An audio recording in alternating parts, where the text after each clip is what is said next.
Saat pemuda gerakan bawah tanah di Indonesia mendengar kekalahan Jepang, Soekarno, Muhammad Hatta, dan Rajiman Widyodiningrat sedang berada di Dalat, Vietnam.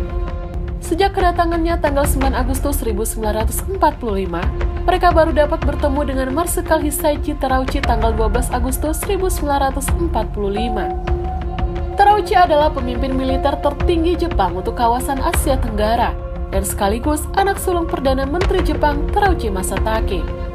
Ia berpesan bahwa Indonesia harus segera bersiap-siap merdeka, dan itu menjadi tugas Soekarno, Hatta, Rajiman, serta para anggota panitia persiapan kemerdekaan Indonesia untuk mempersiapkannya. Pada kesempatan itu pula, Terauchi menyampaikan rincian 21 anggota PPKI yang telah disusun oleh pemerintah Dai Nippon. 14 Agustus 1945, rombongan dari Vietnam sore hari tiba di Indonesia. Mereka disambut Chairul Saleh, Asmara Hadi, A.M. Hanafi, Sudiro, S.K. Trimurti, dan Sayuti Melik. 15 Agustus 1945, Sultan Syahrir bertemu dengan Soekarno dan Hatta. Ia membicarakan soal detik-detik kemerdekaan. Namun Soekarno dan Hatta masih satu suara bahwa ada prosedur untuk kemerdekaan. Malam harinya para pemuda dari kelompok Menteng 31, antara lain Chairul Saleh, Johar Nur, Abu Bakar Lubis, Armansyah, dan Subadio Sastro Satomo berkumpul di belakang Ekman Institute. Kali ini Wikana turut serta bersama Aidit. Mereka kembali membahas rencana proklamasi kemerdekaan Indonesia. Pada pukul 11 diputuskan untuk mengirim perwakilan pemuda menemui Bung Karno dan Bung Hatta.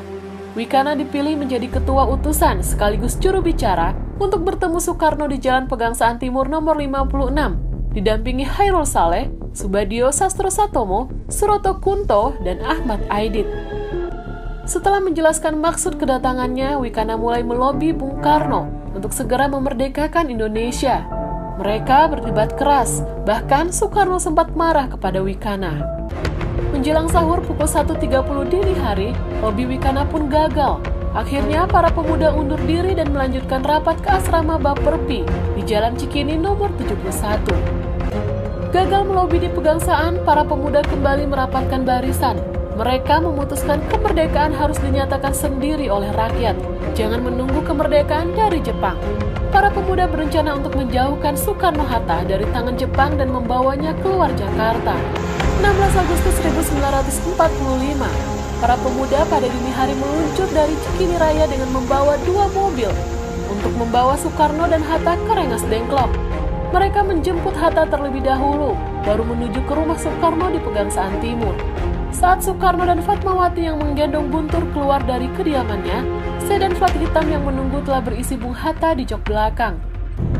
Jalanan yang masih gelap gulita, rombongan itu menembus keluar Jakarta ke arah Karawang.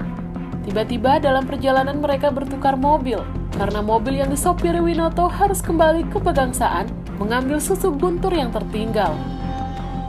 Rombongan Soekarno-Hatta pun meneruskan ke Rengas Dengklok.